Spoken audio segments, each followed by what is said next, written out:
Olá, seja bem-vindo ao programa Viva Saúde, que estamos começando nesta semana e vamos falar também de um assunto muito delicado e muito importante. Neste mês, conversamos recentemente sobre a campanha do Setembro Amarelo, que a gente falou um pouco sobre a temática do suicídio. E uma outra campanha também acontece neste mês, que a gente também deve abordar com muito ênfase, é justamente a importância da doação de órgãos. É o Setembro Verde. E por isso, para conversar sobre este universo, é uma cidade de extrema importância, só para você ter ideia da gravidade da importância, aqui na Paraíba são 642 pessoas, neste momento, que estão numa fila em busca de um órgão, necessitando, na espera de um órgão. Por isso, nós vamos abordar um pouco desta temática, que, por sinal, durante a pandemia, a gente sabe que essa situação ficou um pouco mais delicada. A gente vai conversar com a doutora Juliana Ramalho, ela que é hepatologista infantil, e vamos também conhecer a história de Marina, o pai de Marina, que é o Felipe Correia. Ele vai nos contar um pouquinho da história de Marina, uma história linda, de superação, de muita luta. Marina, desde que nasceu, descobriu que precisava, sim, de cuidados muito específicos. E aí, o Felipe vai nos contar como é que foi. O Felipe foi o doador de Marina. A gente vai conhecer essa história agora. Ficamos sabendo da doença de Marina aos 3 meses de vida. A gente foi no Além da Max, Dr. Daniel Rangel. Ele fez os primeiros exames e diagnosticou AVB, atresia de vias biliares, que com 3 meses eles fizeram um procedimento cirúrgico chamado CASAI, que é um estacionamento do transplante. E essa cirurgia segurou o transplante durante 5 anos de Marina, com algumas intercorrências nesses 5 anos. Umas idas para São Paulo, entrou na fila do transplante, saía.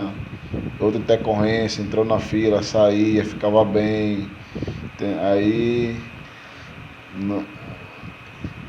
em setembro de 2018, ela teve uma intercorrência que não dava mais para segurar e tinha que fazer o transplante, não com urgência, mas tinha que fazer o transplante.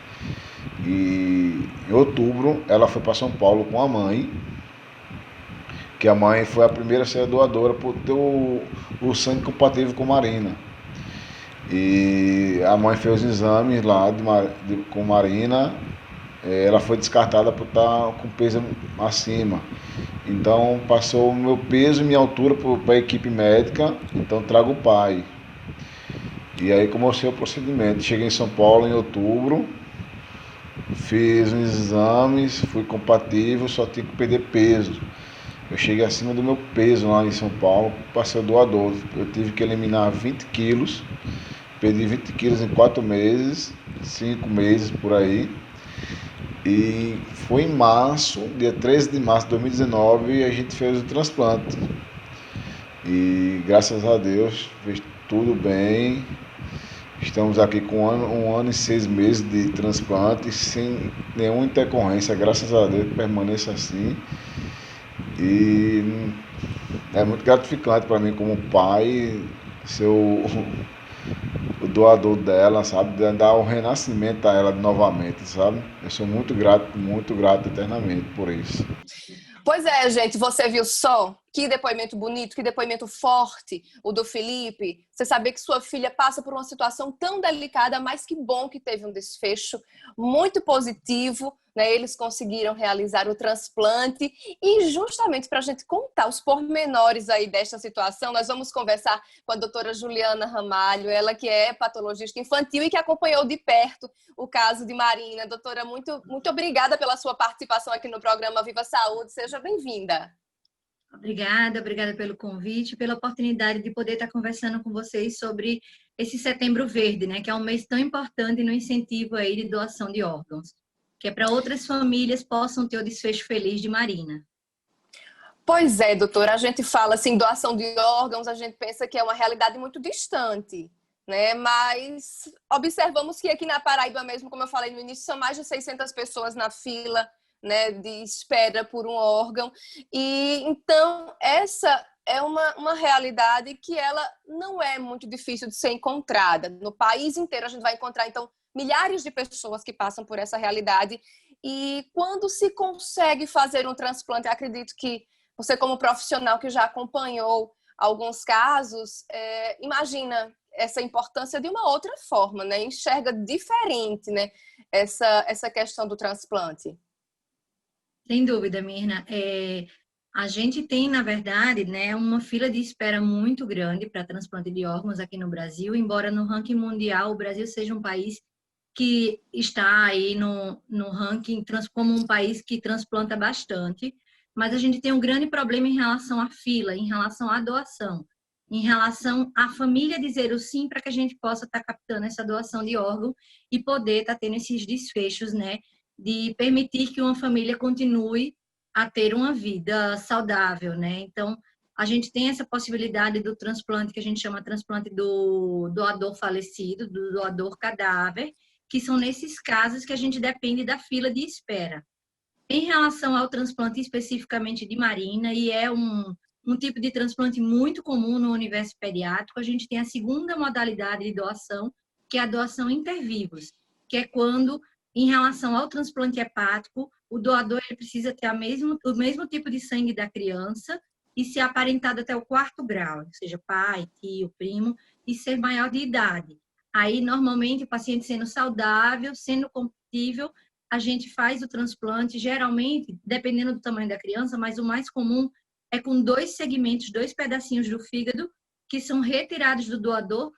Aí você retira o fígado do paciente que está recebendo, implanta esses 2 pedacinhos e ele regenera e cresce e assume a função de um fígado normal. Por isso que um doador grande pode doar para uma criança pequenininha, porque a gente consegue fazer com 2 segmentos. Então, isso é o tipo de transplante intervivos mais comum quando se fala em transplante hepático. A gente tem outros tipos de transplante intervivos, que é o transplante renal. No caso do transplante renal, vai o rim inteiro para o receptor. Doutora, em relação a esse transplante, o percentual de sucesso, a gente pode mensurar, tem um percentual positivo de sucesso? Muito, muito. Na faixa etária pediátrica, o transplante hepático, ele tem uma sobrevida em 10 anos, do intervivos, que é esse que eu estou explicando, superior a 80%. Ou seja, de 100 crianças que transplantam, 80 vão sobreviver mais de 10 anos, né? E vão levar uma vida normal. A gente tem paciente transplantado que já está na idade adulta, que já constituiu família, que já tem filho, né? Então, o desfecho é muito positivo. E daí a importância da gente incentivar essa questão de doação de órgãos. Doutora, conta um pouquinho pra gente como é que foi, então, esse intermeio aí da situação de Marina. Você entrou num momento importante também, né, para ajudar clinicamente. Conta pra gente como é que foi esse caso de Marina. Marina, ela é uma paciente que nasceu com uma doença chamada atresia de vias biliares, que é quando a parte que tira a bile de dentro do fígado não está formada. E essa doença, ela precisa de um diagnóstico precoce, que é o 3º mês de vida. Caso isso não seja feito, a criança já evolui com cirrose e já teria indicação direta de um transplante hepático. No caso de Marina, ela fez o diagnóstico em tempo hábil, foi submetida à cirurgia de correção, que se chama cirurgia de Kasai, e depois dessa cirurgia ela evoluiu com algumas complicações. Então a cirurgia ficou o que a gente chama com sucesso parcial, ou seja, ela melhorou, mas mesmo assim ela evoluiu com as complicações da cirrose, que é a hipertensão portal, que o paciente pode ficar apresentando hemorragia digestiva, né, que a gente fala vomitando sangue. Marina passou por vários episódios desse, além do crescimento da barriguinha, a presença de ascite, infecções. Então ela começou a ter também atraso no desenvolvimento, no crescimento, e começou a aumentar o seu risco de vida, porque ela ficava internando muitas vezes com hemorragia digestiva. Nesse momento foi indicado o transplante hepático, foi quando a gente começou a acompanhar ela na parte clínica, e o transplante hepático pediátrico de nenhuma modalidade a gente consegue fazer aqui na Paraíba. A gente é habilitado para transplante de adulto, recentemente foi habilitado para o transplante pediátrico cardíaco, e temos também um hospital aqui que já está habilitado para transplante pediátrico, mas ainda não iniciou, de fígado. Então, no caso, Marina foi para São Paulo e o pai era um potencial doador, foi junto com ela, o pai, a mãe, ela. teve toda a preparação para o transplante e o pai doou um pedacinho do fígado para ela, esse fígado regenerou e atualmente ela vive uma vida 100% saudável. Claro, necessitando de alguns cuidados, porque o paciente transplantado ele precisa fazer uso de imunossupressão, que é uma medicação para evitar rejeição, mas ela é uma criança saudável. Então, acredito que hoje ela ganhou vida nova, né? Não só ela, como a família inteira, né? Com certeza. Doutora, a senhora falou que o pai de Marina, né, o Felipe, como a gente ouviu, ele foi o doador de Marina. Em relação aos familiares, a compatibilidade costuma ser boa ou isso é algo muito imprevisível? Para transplante de fígado, a compatibilidade é relativamente muito fácil. Daí a gente tem um desfecho tão bom em relação a transplante. Você só precisa ter compatibilidade sanguínea ABO. O que significa isso? Ter o mesmo tipo de sangue. Não precisa nem ser igual o positivo e o negativo. O paciente A doa para o filho A, ou o irmão, no caso, né? B para o B, C para o AB para o AB, desculpa. E assim a gente vai fazendo essa compatibilidade. Em relação a outros órgãos, tipo doação de medula, aí a histocompatibilidade é diferente, não é pelo tipo sanguíneo e realmente não é tão fácil encontrar um doador. Então, também é importante a gente conversar sobre isso no Setembro Verde, porque às vezes a gente pensa na doação só de órgão sólido, o fígado, que é o rim, que é aquele tipo de transplante que é feito muitas vezes após a morte encefálica de alguém. Mas em relação ao transplante de medula, não, a gente pode, todas as pessoas que são já adultas e saudáveis, podem se cadastrar no banco de doação de medula, e esse banco é um banco universal, mundial, na verdade. Então, às vezes, você não tem uma pessoa compatível na família, porque essa compatibilidade não é tão fácil, é uma compatibilidade, uma histocompatibilidade, é uma coisa mais específica, e você pode encontrar um doador do outro lado do mundo, né? E a doação de medula, você é quase uma transfusão de sangue, na verdade. O doador vai lá, tira a sua medula, não vai precisar tirar nenhum órgão, nada disso. É igual uma doação de sangue e vai fazer a doação aí para um paciente que pode continuar a sua vida. Né? E a gente Isso, então, um banco aí mundial, nacional, no caso, um banco nacional. A gente tem um banco nacional, mas, na verdade, quando é feito o cadastro para medula, o banco ele é mundial. Né? Então, a gente já aconteceu o paciente receber transplante de medula de um paciente dos Estados Unidos, por exemplo. Né? Então, Entendi. essa histocompatibilidade ela não é tão simples de encontrar quanto uma doação de fígado que é só tipagem sanguínea. Né? E daí a importância do incentivo do cadastro no banco de medula óssea para a doação de medula, que a gente tem muitas pessoas em espera na fila de transplante, crianças e adultos.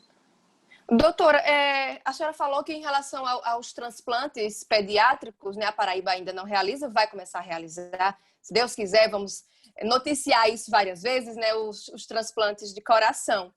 Então, como é que fica essa realidade para as crianças paraibanas? Sempre elas são encaminhadas aos centros de referência? Como é que fica? Como é que se faz essas pontes? Atualmente, a gente precisa encaminhar todas as crianças, né? E isso daí é um entrave, uma dificuldade muito grande em relação a transplante. Porque imagina o que é você estar com seu filho doente e você dizer, olha, não tem tratamento para ele aqui, você vai ter que ir para outro estado, constituir residência em outro canto, porque você não vai com um transplante marcado. Você vai para começar todo um segmento. Então, muitas vezes você viaja e leva 2, 3, 4 meses para um transplante se for intervivos. E se for cadáver, é muito mais do que isso, porque você vai ficar na fila de transplante aguardando uma doação. Né? Então, essas famílias precisam se mudar, precisam, às vezes, tem outros filhos que não tem quem fique com eles, né? Então, é uma dificuldade muito grande, mas, de fato, a gente caminha para centro de referência. O transplante, ele é bem respaldado pelo SUS, então, esses pacientes vão por uma modalidade de tratamento que a gente chama de TFD, que é o tratamento fora do domicílio, e o Estado custeia a viagem, a passagem, tem uma ajuda de custo diária, e quando o paciente retorna, tem garantido o segmento, né, e tem garantido também a medicação pós-transplante, tudo isso custeado pelo SUS. Mas o fato do paciente precisar se deslocar para outro local, isso daí eu acredito que atrapalhe e dificulte muito a questão do tratamento. Torna tudo muito mais sofrido. Claro, porque acaba, então, interferindo de várias formas, né, na vida da família. A família realmente precisa se estruturar completamente para dar aquele suporte, né? Então, acredito que muitas vezes passa dificuldades até de emprego, de ter que se afastar de emprego. Eu imagino que isso realmente seja muito difícil. Doutora, agora fala um pouquinho para a gente em relação a essa importância. Eu tenho certeza que a senhora, como profissional, né, que acompanha muitos casos, né, que vê muitas histórias positivas e talvez outras até não, que a gente sabe sim que existem os dois lados, mas como é que é a luta desses familiares na busca por um órgão? Quando não há compatibilidade na família e sabe-se que a vida daquela pessoa precisa muito desse novo órgão, precisa ficar na fila de transplante. Como é que é essa realidade da família? Explica um pouquinho, conta um pouquinho pra gente. Isso é extremamente difícil e angustiante, né? A fila de Para o médico transplante... também acredito que seja, né? Porque acaba que se envolve muito, acaba se envolvendo muito com essas famílias, né? A fila de transplante, ela funciona atualmente por um score de gravidade, então não é por tempo de estar listado.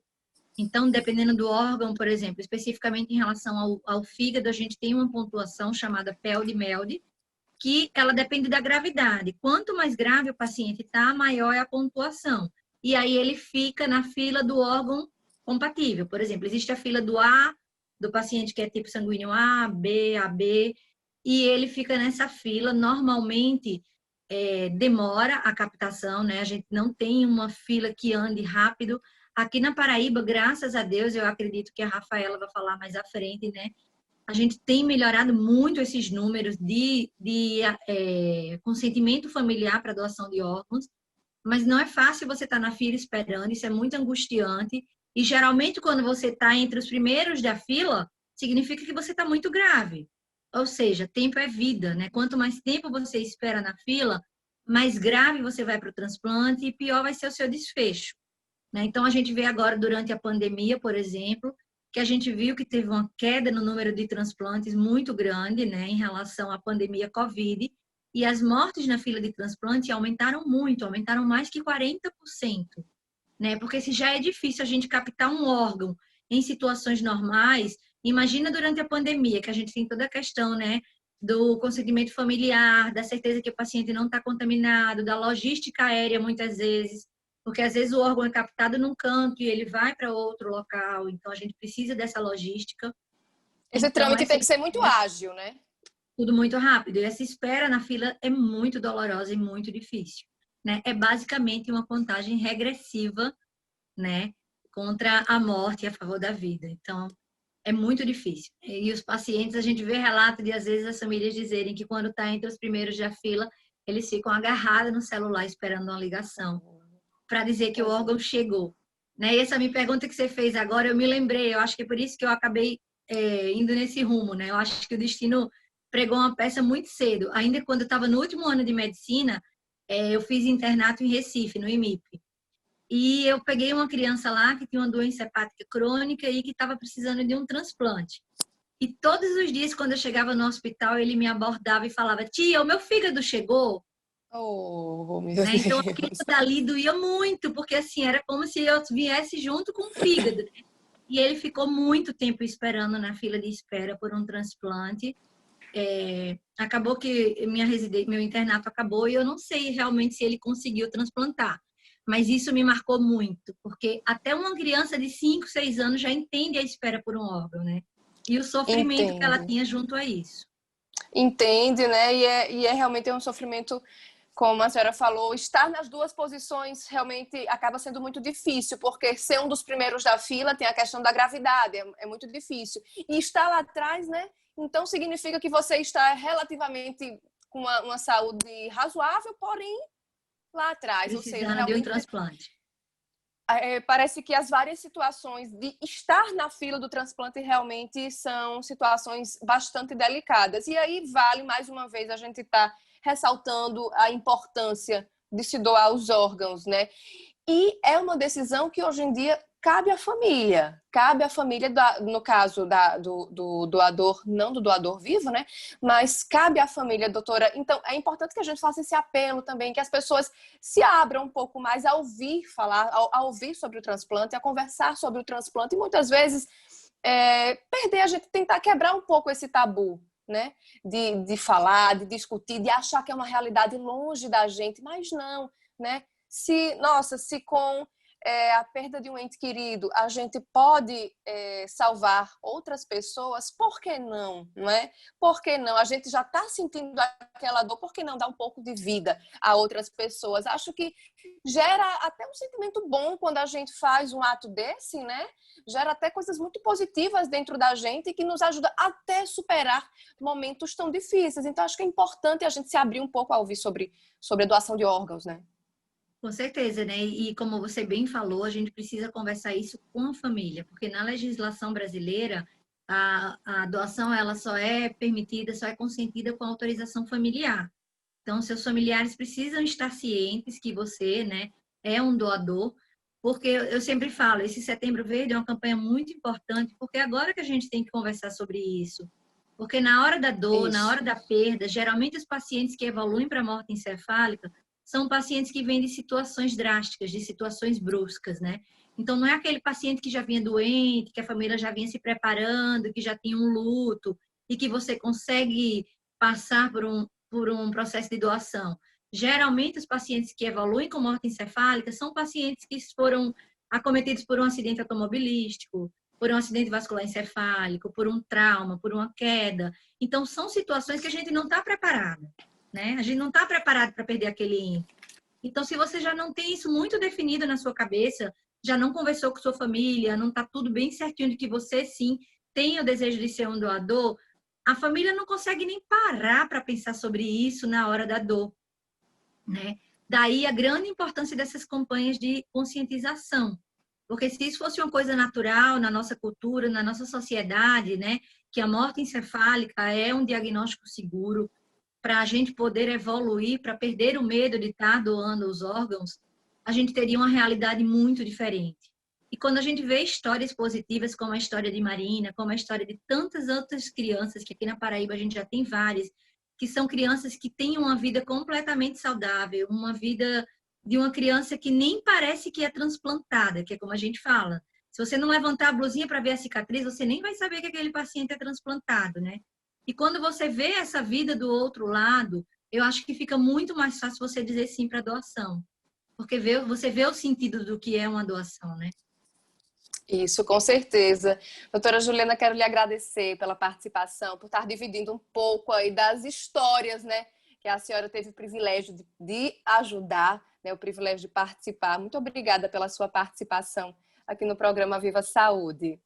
Por nada, eu quem agradeço, na verdade, né, a oportunidade da gente estar conversando sobre esse tema tão importante e que realmente só através de campanhas de divulgação a gente vai conseguir melhorar essa realidade. Obrigada mais uma vez. E você que está aí comigo, não sai daí que daqui a pouquinho a gente vai voltar a falar sobre essa questão da doação de órgãos, do transplante de órgãos, inclusive aqui na Paraíba. A gente vai conhecer um pouco da nossa realidade. Então não sai daí que a gente volta já.